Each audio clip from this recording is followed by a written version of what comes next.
नमस्कार।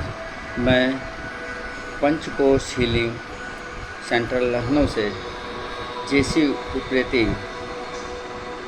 आपके समक्ष उपस्थित हूँ। मैं आज आपके सामने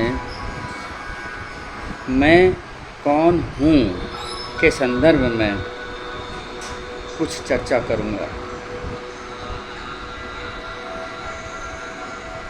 मैं कौन हूँ हमको समझना है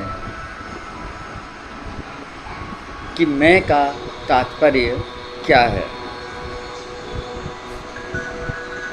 मैं शरीर नहीं हूँ और मैं विचार भी नहीं हूँ, मैं भावना नहीं हूँ, मैं मस्तिष्क नहीं हूँ, तो फिर मैं क्या हूँ? प्रश्न इस बात का है।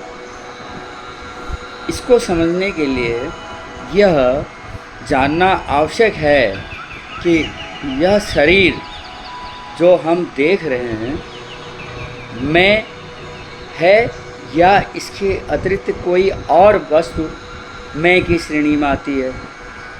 मैं पर ध्यान देना है। मैं कौन है? उदाहरण के लिए यदि शरीर का अंग हाथ है और जिसे हम हिलाते हैं या हाथ हिलता है तो हम देखते हैं कि हाथ हिल रहा है, तो क्या हम यह कह सकते हैं कि यह हाथ मैं है? यदि एक व्यक्ति अपना पैर हिलाता है तो वह कहता है कि यह मेरा पैर हिल रहा है, तो क्या यह पैर मैं है? न तो पैर और न ही हाथ मैं की श्रेणी में आता है। मैं तो फिर क्या है? यदि आप गहनता से योग की दृष्टि से इसको समझने की कोशिश करें तो यह वह शक्ति है जो उस हाथ और पैर को हिलाती है, जिसे हम आत्मा के रूप में जानते हैं और जो शरीर को चैतन्य पूर्ण बनाती है। तो इससे हमें यह स्पष्ट है कि जो हम देख रहे हैं वह न शरीर है और न मस्तिष्क है और न ही विचार और न ही भाव हैं, बल्कि इसके अंदर व्याप्त शक्ति जो मैं है वह आत्मा है और अनश्वर है, जिसे हम अपनी नग्न आँखों से देख नहीं सकते हैं। इसकी पुष्टि गीता में भी भगवान कृष्ण ने करते हुए कहा है कि यह शरीर तो क्षीण योग्य है। हमारे हाथ, हमारे पैर, हमारा सर, पूरा शरीर क्षीण हो जाएगा, लेकिन इसके अंदर निहित आत्मा जिसको मैं का रूप माना गया है वह अजर और अमर है। शरीर एक वाहन की तरह है और आत्मा इसकी चालक है। तो हम यह कह सकते हैं कि शरीर आत्मा का वाहन है। शरीर को आत्मा नहीं कह सकते। शरीर आत्मा नहीं है, शरीर वाहन के रूप में है। आत्मा शरीर के अंदर चेतना और बुद्धि के योग से बनी हुई एक शक्ति है जो शरीर का संचालन करती है और यह शरीर आत्मा के सहयोग से परमात्मा में मिलने के लिए सक्षम है। आत्मा जो है परमात्मा का ही अंश कहा जाता है, तो इसलिए जो जिसका अंश है उसमें मिलने के लिए हमेशा सक्षम है। हम अपने सामान्य जीवन में दूसरे के प्रति नतमस्तक होते हैं अर्थात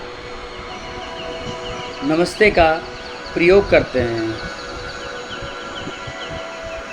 या उसके आगे अपना सर झुकाते हैं या उसे दंडवत प्रणाम करते हैं, यह दूसरे के आदर करने का प्रतीक है। अब यह प्रश्न उठता है कि दूसरे के आदर की क्या आवश्यकता है, क्यों हम दूसरे का आदर करते हैं और क्यों दूसरे का आदर करना चाहिए। यह आदर दूसरे व्यक्ति के अंदर समाहित जो दिव्यता है उसके प्रति होता है। अब वो दिव्यता क्या है? जो आत्मा का अंश हमारे अंदर है, जो दिव्यता हमारे अंदर है, वही दिव्यता दूसरे व्यक्ति के भी अंदर है।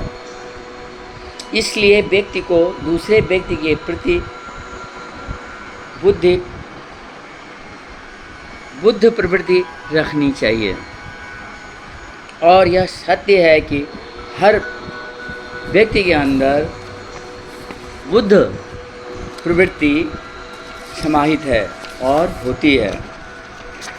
जो व्यक्ति के अंदर शक्ति है, जिसको आत्मा के रूप में जाना जाता है, वह शक्ति दूसरे के अंदर निहित है, इसलिए हम उसको आदर देते हैं और उसके प्रति सर झुकाते हैं, प्रणाम करते हैं और दंडवत प्रणाम आदि करके उसके प्रति सम्मान प्रकट करते हैं। इससे यह स्पष्ट होता है कि हम एक दिव्य शक्ति के प्रति आदर भाव रखते हैं और सबके अंदर वो दिव्य शक्ति निहित है।